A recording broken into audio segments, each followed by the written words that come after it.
ভাবুন তো, একদিকে ভারত, জাপান, যুক্তরাজ্য, ইতালি এবং অন্যদিকে চীন, তুরস্ক, পাকিস্তান, বাংলাদেশ। সামরিক শক্তিতে কোন জোট কতটা শক্তিশালী?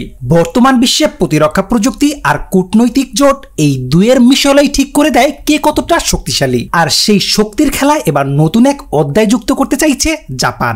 সম্প্রতি জাপান, যুক্তরাজ্য ও ইতালির পর ভারতকে আমন্ত্রণ জানিয়েছে উচ্চ প্রযুক্তির সামরিক ফাইটার জেট তৈরির উদ্যোগে, যা শুধু দুটি দেশের দ্বিপাক্ষিক সম্পর্ককেই নয়, পুরো ইন্দো প্যাসিফিক অঞ্চলের রাজত্ব করার কাঠামোকে নতুনভাবে সাজিয়ে তুলবে। এই প্রকল্প কোনো সাধারণ সামরিক সহযোগিতা নয়, এটি হলো ষষ্ঠ প্রজন্মের যুদ্ধ বিমান তৈরির এক যুগান্তকারী প্রচেষ্টা, যেখানে কৃত্রিম বুদ্ধিমত্তা, অদৃশ্য স্টিলথ প্রযুক্তি, হাইপারসোনিক মিসাইল সিস্টেম এবং মাল্টিডোমেইন কমব্যাট ফিচার থাকবে, যা ভবিষ্যতের যে কোনো আকাশ যুদ্ধকে পুরোপুরিভাবে পাল্টে দিতে পারবে। জাপান ইতিমধ্যে যুক্তরাজ্য ও ইতালির সঙ্গে মিলে জিসিএপি বা গ্লোবাল কমব্যাট এয়ার প্রোগ্রাম নামের একটি মেগা প্রকল্প চালু করেছে। এখন তারা এই জোটে ভারতের মতো একটি টেকনোলজিক্যাল ও সামরিকভাবে শক্তিশালী দেশকে অন্তর্ভুক্ত করতে চাইছে। ভারতের অন্তর্ভুক্তি এই প্রকল্পের জন্য শুধু জনবল বা বাজার তৈরি নয়, বরং প্রযুক্তিগত বিনিয়োগ ও জিওস্ট্যাটিক প্রভাবকে বহুগুণে বাড়িয়ে তুলবে। বিশেষজ্ঞদের মতে এই পদক্ষেপ শুধু একটি বিমান তৈরির গল্প নয়, এটি হলো চীনের আধুনিক স্টেলথ যুদ্ধ বিমান কর্মসূচি, বিশেষ করে জে-36 এর প্রতিদ্বন্দ্বী দাঁড় করানোর একটি কৌশলগত জবাব।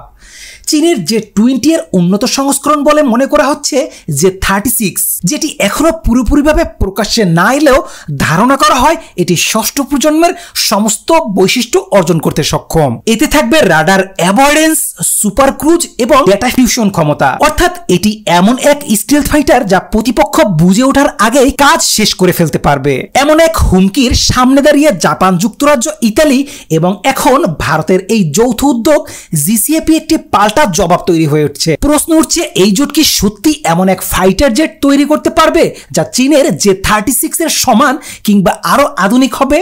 বিশেষজ্ঞরা বলছেন হ্যাঁ, তারা পারবে, তবে এজন্য সময় ও বিশাল বিনিয়োগ লাগবে। ধারণা করা হচ্ছে জিসিএপি যুদ্ধ বিমানটি 2035 সালের মধ্যে প্রোটোটাইপ আকারে উঠতে পারে এবং এরপর আসবে সিরিয়াল প্রোডাকশন। এতে এমন সব প্রযুক্তি থাকবে যা আজকের দিনে F-35, জে-20, SU-57 এর চেয়ে বেশি অ্যাডভান্সড হবে। আর যদি ভারত প্রকল্পে পুরোপুরি যুক্ত হয়, তবে এশিয়ার প্রতিরক্ষা ভারসাম্যে এক বড় পরিবর্তন আসবে। চীনের একচেটিয়া আধিপত্য আর থাকবে না, বরং ভারতের ঘাড়ে থাকবে এক আধুনিক স্টিলথ ফাইটার যা নিজস্ব প্রযুক্তিতে এবং বন্ধুপ্রীতম শক্তির সহযোগিতায় তৈরি। জিসিএপি প্রকল্পটি 2022 সালের শেষ দিকে আনুষ্ঠানিকভাবে শুরু হয়, যখন যুক্তরাজ্য, জাপান ও ইতালি একযোগে ঘোষণা করে যে তারা একটি ষষ্ঠ প্রজন্মের স্টিলথ যুদ্ধ বিমান তৈরির জন্য হাতে হাত মিলিয়েছে। এই বিমানটির কোড নেম হচ্ছে টেম্পেস্ট এবং জাপানি অংশীদাররা একে FX বলে চিহ্নিত করেছে। বিমানটি হবে সম্পূর্ণ স্টিল প্রযুক্তি নির্ভর, যেখানে থাকবে এআই পাওয়ার্ড ককপিট, অতি দ্রুতগতির সেন্সর ফিউশন, হাইপারসোনিক অস্ত্র বহনের সক্ষমতা এবং সাইবার যুদ্ধের উপযোগী কমিউনিকেশন সিস্টেম। শুধু তাই নয়, এই বিমানটি একটি লোয়ার ম্যান্ড বা আনম্যান্ড কমব্যাট সিস্টেম এর মাধ্যমে চালানো যাবে, অর্থাৎ এটি ড্রোন স্কোয়াড্রন নিয়ন্ত্রণ করতেও সক্ষম হবে। বর্তমানে জিসিএপি প্রকল্পটি তার ডিজাইন ও টেকনোলজিক্যাল ডেভেলপমেন্ট পর্যায়ে রয়েছে। ইতিমধ্যে ডিজাইন, মকআপ ও ভার্চুয়াল প্রোটোটাইপ প্রস্তুত রয়েছে।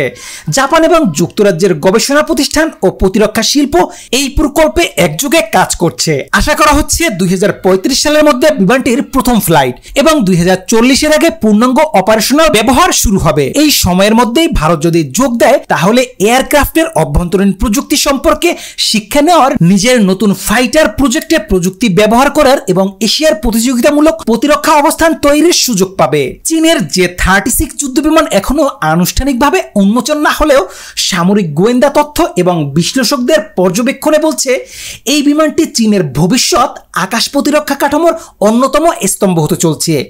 এটি হবে একটি দ্বি ইঞ্জিনযুক্ত ষষ্ঠ প্রজন্মের স্টিলথ যুদ্ধ বিমান, যার নকশা অনেকটা মার্কিন যুক্তরাষ্ট্রের F-22, র্যাপটর এবং রাশিয়ার SU-57 এর সঙ্গে তুলনীয় হতে পারে। এর অবয়বে থাকবে উচ্চ রাডার এভারেন্স ক্ষমতা, যার ফলে শত্রুর রাডারে ধরা পড়া প্রায় অসম্ভব হয়ে উঠবে। J-36 এর সবচেয়ে আলোচিত দিক হলো এর সম্ভাব্য হাইপারসনিক ক্ষেপণাস্ত্র বহনের সক্ষমতা, যা শত্রু লক্ষ্যবস্তুকে শব্দের চেয়েও কয়েক গুণ দ্রুত গতিতে আঘাত হানতে পারবে। তাছাড়া এতে থাকবে উন্নত কৃত্রিম বুদ্ধিমত্তা AI ভিত্তিক কমব্যাট ম্যানেজমেন্ট সিস্টেম, যা স্বয়ংক্রিয়ভাবে হুমকি শনাক্ত করে পাল্টা ব্যবস্থা নিতে পারবে পাইলটের হস্তক্ষেপ ছাড়াই। এর ফলে যুদ্ধক্ষেত্রে সিদ্ধান্ত নেওয়ার সময় কমে আসবে এবং কার্যক্ষমতা বহুগুণে বেড়ে যাবে। এই যুদ্ধ বিমান মূলত পিপলস লিবারেশন আর্মি এয়ারফোর্স অর্থাৎ চীনা বিমান বাহিনীর জন্য তৈরি করা হচ্ছে। তবে চীনের সামরিক নীতি অনুযায়ী তারা তাদের ঘনিষ্ঠ কৌশলগত মিত্রদের কিছু উন্নত অস্ত্রসজ্জা সরবরাহ করে থাকে। এই তালিকায় সবচেয়ে সম্ভাব্য ক্রেতা হিসেবে আসতে পারে পাকিস্তান, যারা ইতিমধ্যেই চীনের J-17 এবং অন্যান্য যুদ্ধাস্ত্রের অন্যতম বড় ব্যবহারকারী। এছাড়াও ইরান ও উত্তর কোরিয়া, যাদের সঙ্গে চীনের দীর্ঘমেয়াদী কৌশলগত সম্পর্ক রয়েছে, তাদের কাছেও সীমিত পরিসরে এই যুদ্ধ বিমান সরবরাহ করা হতে পারে বলে ধারণা করা হচ্ছে। তবে এখানে একটি বড় সীমাবদ্ধতা রয়েছে, পশ্চিমা দেশগুলোর প্রযুক্তিগত নিষেধাজ্ঞা এবং আন্তর্জাতিক প্রতিরক্ষার রপ্তানির নিয়ম কানুন। কারণ J-36 এ ব্যবহৃত অনেক প্রযুক্তি হয়তো এখনো পরিপূর্ণভাবে চীনের নিজস্ব নয় এবং প্রোডাকশন ক্যাপাসিটি অনেক সীমিত। এই কারণেই J-36 গ্লোবাল এক্সপোর্ট সম্ভাবনা আপাতত খুবই সীমিত বলে মনে করছেন বিশেষজ্ঞরা। সংক্ষেপে J-36 একটি পরবর্তী প্রজন্মের শক্তিশালী স্টিলথ যুদ্ধ বিমান হিসেবে তৈরি হচ্ছে, যা চীনের আকাশ প্রতিরক্ষা কৌশলে বড় ভূমিকা রাখবে। তবে এটি শুধুমাত্র নির্দিষ্ট কয়েকটি বন্ধু রাষ্ট্রের মধ্যেই সীমিত থাকবে এবং পশ্চিমা প্রতিপক্ষের সঙ্গে প্রযুক্তিগত প্রতিযোগিতায় এটি কতটা কার্যকর হবে তা এখনো সময় বলে দিবে। বাংলাদেশ কি কখনো J-36 বা সমমানের যুদ্ধ বিমান কিনতে পারবে? বাংলাদেশের বর্তমান প্রতিরক্ষা কাঠামো এবং সামরিক বাজেটের বাস্তবতা বিবেচনায় ষষ্ঠ প্রজন্মের যুদ্ধ বিমান যেমন চীনের J-36 কিংবা জাপান ভারত যুক্তরাজ্যের GCAP প্রকল্পের ফলাফল এই মুহূর্তে বাংলাদেশের জন্য একটি সুদূরপ্রসারী স্বপ্ন। এসব অত্যাধুনিক বিমানের প্রতিটি ইউনিটের সম্ভাব্য মূল্য প্রায় 150 থেকে 200 মিলিয়ন মার্কিন ডলার পর্যন্ত হতে পারে, যা বাংলাদেশি মুদ্রায় হাজার হাজার কোটি টাকারও বেশি। শুধু তাই নয়, এমন বিমানের জন্য প্রয়োজন উচ্চতর প্রশিক্ষণ, রক্ষণাবেক্ষণ এবং সম্পূর্ণ নতুন প্রযুক্তি সমর্থিত অবকাঠামো, যার জন্য অতিরিক্ত বাজেট এবং দীর্ঘমেয়াদী পরিকল্পনা অপরিহার্য। বর্তমানে বাংলাদেশ বিমান বাহিনী মূলত চতুর্থ প্রজন্মের এবং কিছু 4+ জেনারেশনের যুদ্ধ বিমান সংগ্রহের দিকে মনোযোগী।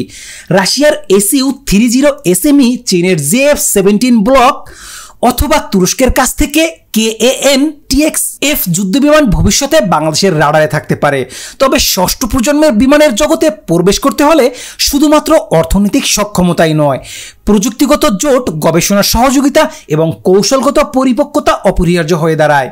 তবে দীর্ঘমেয়াদের সম্ভাবনা একেবারে অস্বীকার করা যায় না। যদি বাংলাদেশ ভবিষ্যতে চীন, তুরস্ক, ভারতের সঙ্গে সামরিক প্রযুক্তি হস্তান্তর বা যৌথ উৎপাদনের চুক্তি করে, তাহলে ভবিষ্যতে এক পর্যায়ে সীমিত সংখ্যক আধুনিক স্টিল যুদ্ধ বিমান কেনার কিংবা তৈরি করার সুযোগ পেতে পারে।